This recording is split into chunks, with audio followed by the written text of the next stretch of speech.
Please wear headphones for the best experience.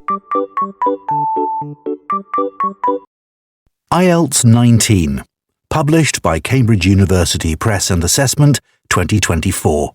This recording is copyright. Test 1.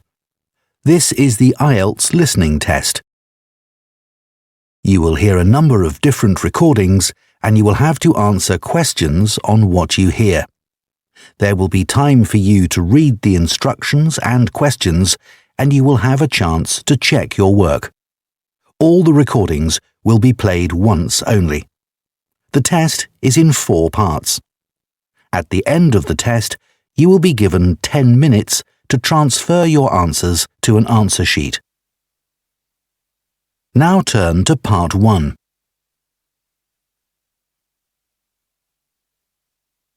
Part 1. You will hear a teaching assistant calling a country park about a school visit. First, you have some time to look at questions 1 to 6.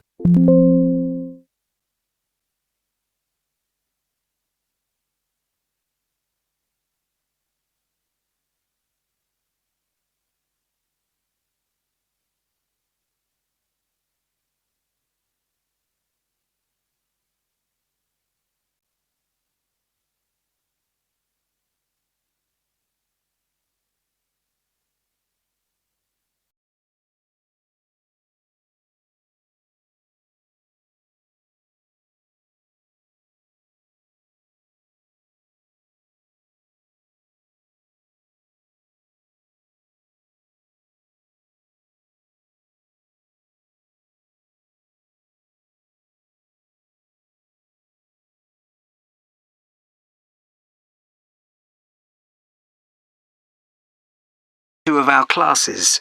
OK. What would you like to know? Well, I'm new to this area, so perhaps you could tell me something about the park first, please. Of course. Altogether, the park covers 170 acres. That's 69 hectares. There are 3 main types of habitat: wetland, grassland and woodland. The woods are well established and varied, with an oak plantation and other areas of mixed species. Right. The wetland is quite varied too. The original farmland was dug up around 40 years ago to extract gravel. Once this work was completed, the gravel pits filled with water, forming the 2 large lakes. There are also several smaller ones, ponds, and a stream that flows through the park.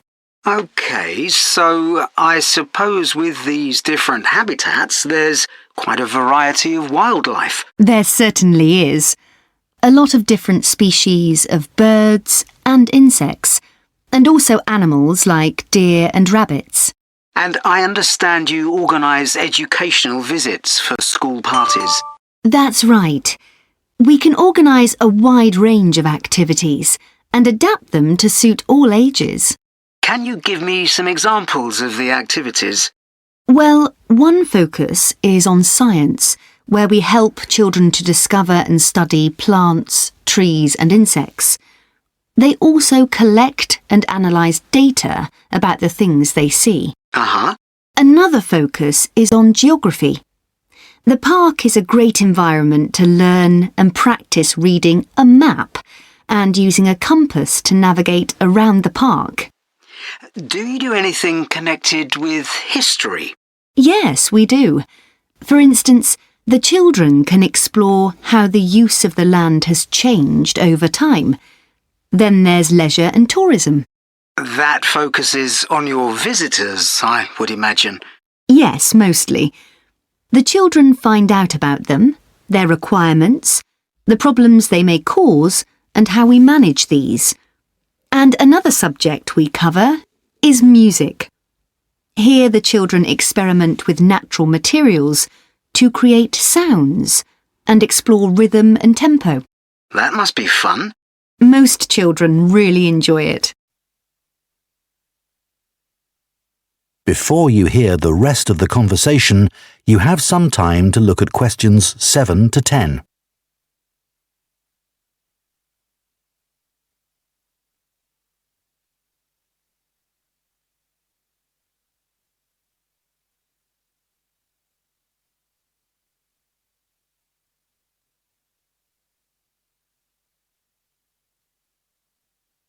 Now listen and answer questions 7 to 10. And of course, all the activities are educational too. Learning outside the classroom encourages children to be creative and to explore and discover for themselves. I would imagine they get a sense of freedom that might not be a normal part of their lives. That's right. And very often, the children discover that they can do things they didn't know they could do, and they develop new skills. This gives them greater self-confidence. It sounds great. So, what about the practical side of it? How much does it cost for a full-day visit? We would expect to bring between 30 and 40 children. If there are over 30, it costs £4.95 for each child who attends on the day. We invoice you afterwards, so you don't pay for children who can't come because of sickness, for example. There's no charge for leaders and other adults, as many as you want to bring. That sounds very fair. Well, thanks for all the information. I'll need to discuss it with my colleagues, and I hope to get back to you soon to make a booking. We'll look forward to hearing from you. Goodbye. Goodbye, and thank you. That is the end of Part 1. You now have 1 minute to check your answers to Part 1.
Part 2.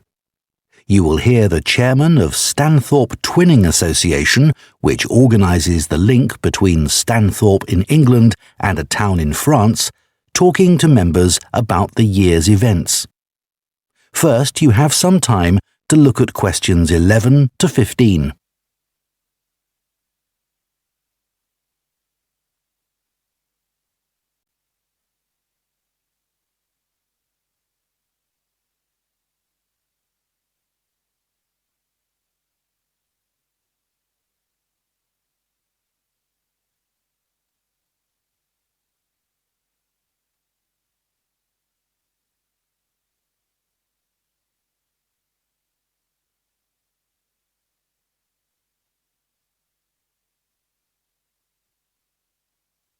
Now listen carefully and answer questions 11 to 15.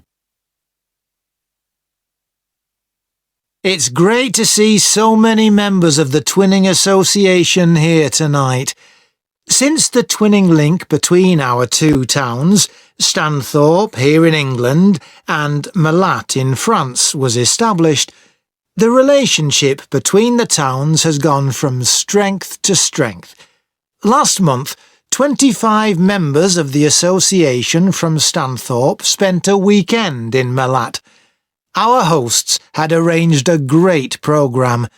We learned how cheese is produced in the region and had the chance to taste the products. The theme park trip had to be cancelled, but we all had a great time on the final boat trip down the river. That was the real highlight. This is a special year for the association because it's 25 years since we were founded. In Malat, they're planning to mark this by building a footbridge in the municipal park.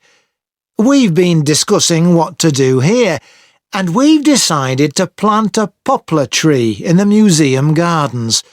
We considered buying a garden seat to put there, but the authorities weren't happy with that idea.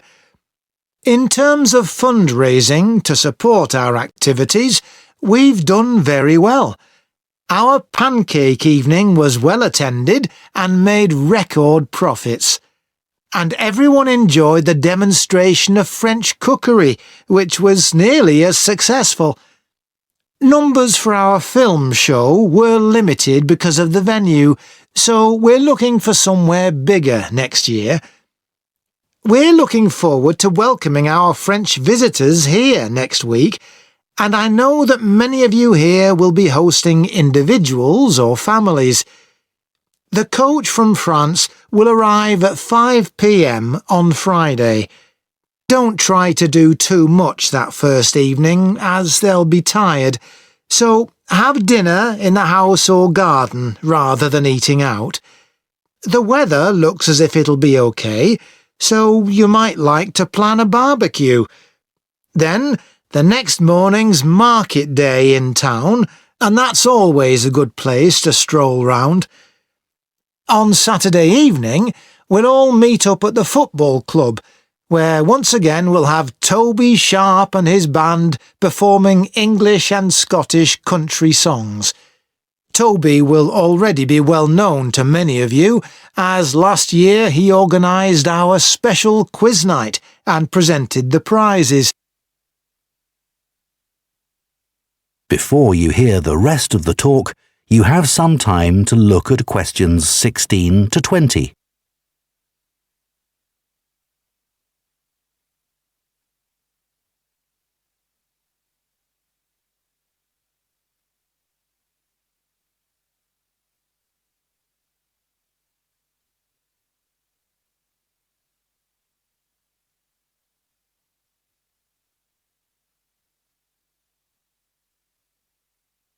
Now listen and answer questions 16 to 20. Now, on Sunday, we'll be taking our visitors to Farley House. You may not all be familiar with it, so here's a map to help you. You can see the car park at the bottom of the map. There's an excellent farm shop in the grounds where our visitors can buy local produce. It's in the old stables, which is the first building you come to. They're built round a courtyard, and the shop's in the far corner on the left. There's also a small cafe on the right as you go in. I know that one or two of our visitors may not be all that mobile. The main entrance to the house has a lot of steps, so you might want to use the disabled entry. This is on the far side of the house from the car park. Children will probably be most interested in the adventure playground. That's at the northern end of the larger lake, in a bend on the path that leads to the lake. There's lots for children to do there. There are a number of lovely gardens near the house. The kitchen gardens are rectangular and surrounded by a wall. They're to the northeast of the house, quite near the smaller lake. They're still in use and have a great collection of fruit and vegetables. The Temple of the Four Winds is a bit more of a walk, but it's worth it. Take the path from the car park and go past the western sides of the stables and the house. Then, when the path forks, take the right-hand path. Go up there with the woods on your left, and the temple is right at the end. There are great views over the whole area. OK, so That is the end of part 2. You now have 30 seconds to check your answers to part 2.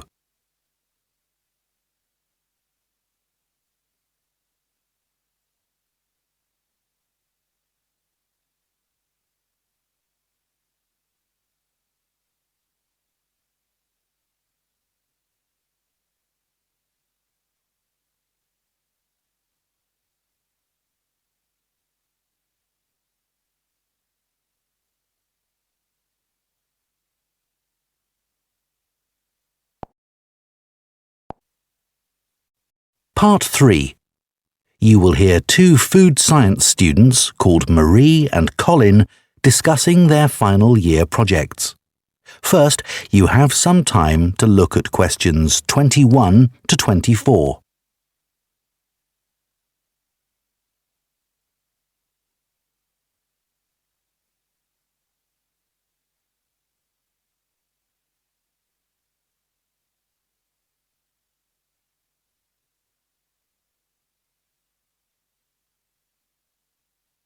Now listen carefully and answer questions 21 to 24.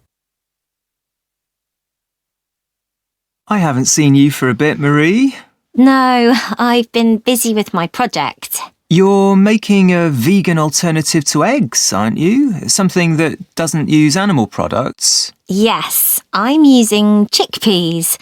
I had two main aims when I first started looking for an alternative to eggs, but actually I found chickpeas have got more advantages. Right. But how about your project on reusing waste food?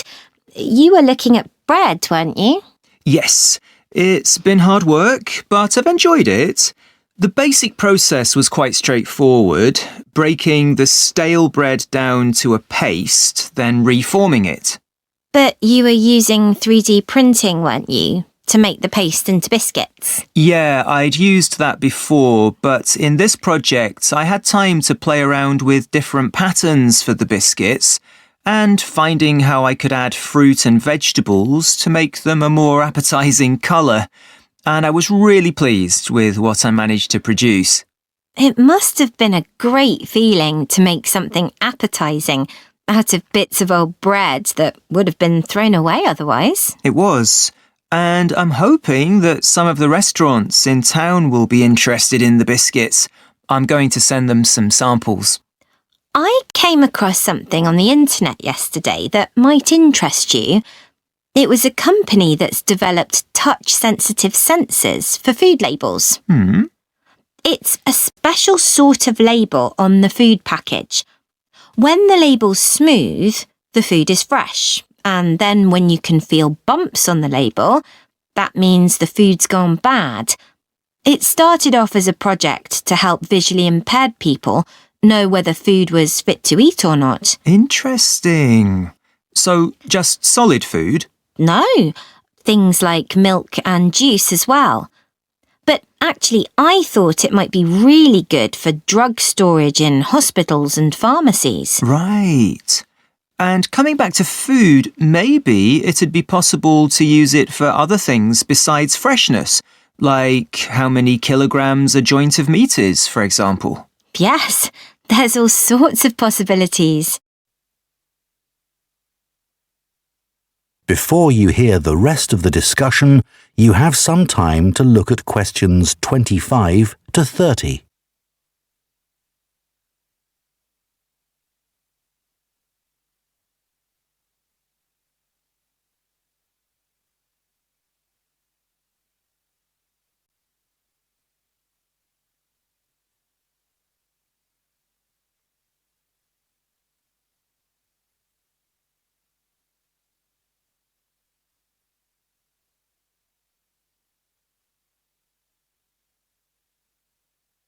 Now listen and answer questions 25 to 30.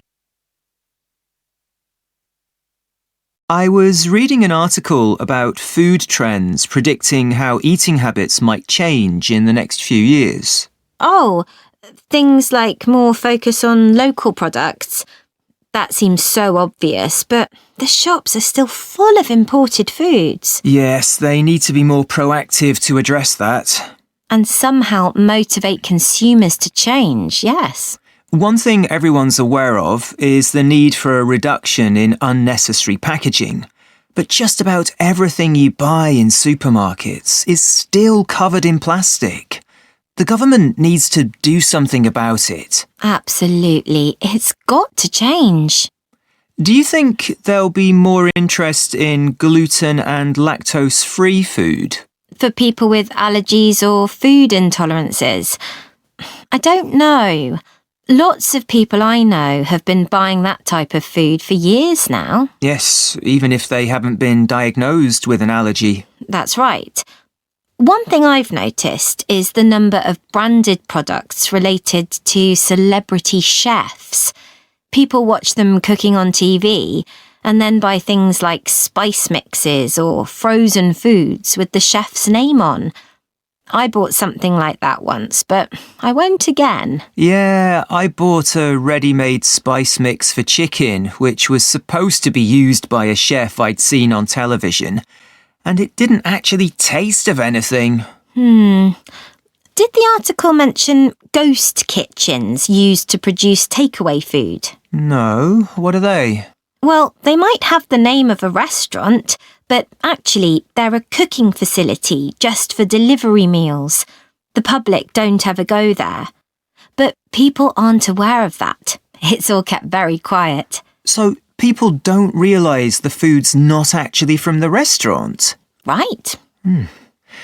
Did you know more and more people are using all sorts of different mushrooms now to treat different health concerns? Things like heart problems.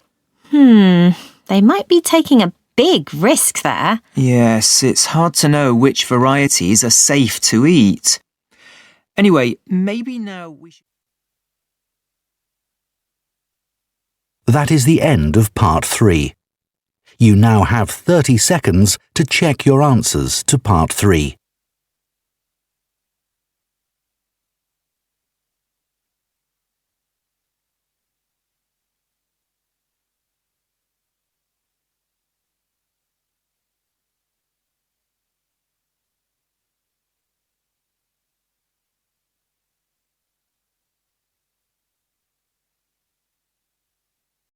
Part 4. You will hear an archaeology student giving a presentation on an important site in Ireland called the CqədG Fields. First, you have some time to look at questions 31 to 40.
Now listen carefully and answer questions 31 to 40.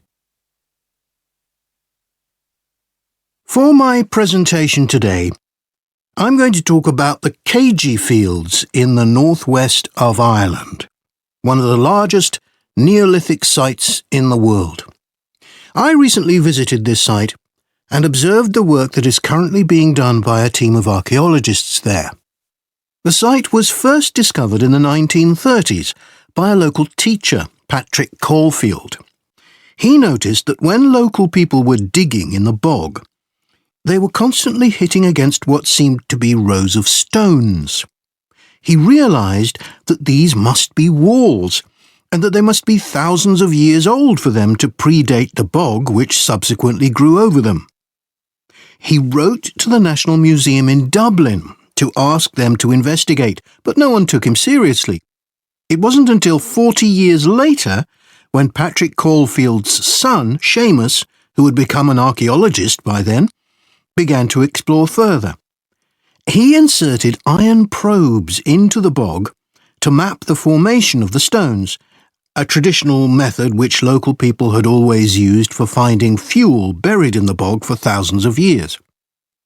Carbon dating later proved that the site was over 5,000 years old and was the largest Neolithic site in Ireland. thanks to the bog which covers the area, the remains of the settlement at KG Fields, which is over 5,000 years old, are extremely well preserved. A bog is 90% water, its soil so saturated that when the grasses and heathers that grow on its surface die, they don't fully decay but accumulate in layers. Objects remain so well preserved in these conditions because of the acidity of the peat and the deficiency of oxygen. At least 175 days of rain a year are required for this to happen. This part of Ireland gets an average of 225 days.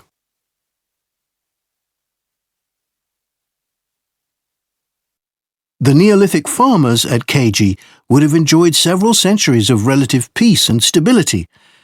Neolithic farmers generally lived in larger communities than their predecessors, with a number of houses built around a community building. As they lived in permanent settlements, Neolithic farmers were able to build bigger houses. These weren't round, as people often assume, but rectangular, with a small hole in the roof that allowed smoke to escape. This is one of many innovations and indicates that the Neolithic farmers were the first people to cook indoors. Another new technology that Neolithic settlers brought to Ireland was pottery. Fragments of Neolithic pots have been found in KG and elsewhere in Ireland.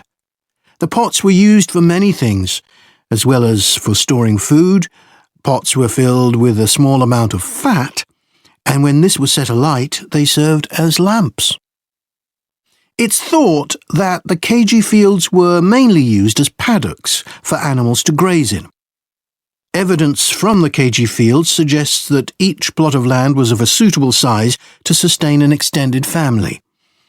They may have used a system of rotational grazing in order to prevent overgrazing and to allow for plant recovery and regrowth. This must have been a year-round activity, as no structures have been found which would have been used to shelter animals in the winter. However, archaeologists believe that this way of life at KG ceased abruptly. Why was this? Well, several factors may have contributed to the changing circumstances. The soil would have become less productive and led to the abandonment of farming. The crop rotation system was partly responsible for this, as it would have been very intensive and was not sustainable. But there were also climatic pressures too.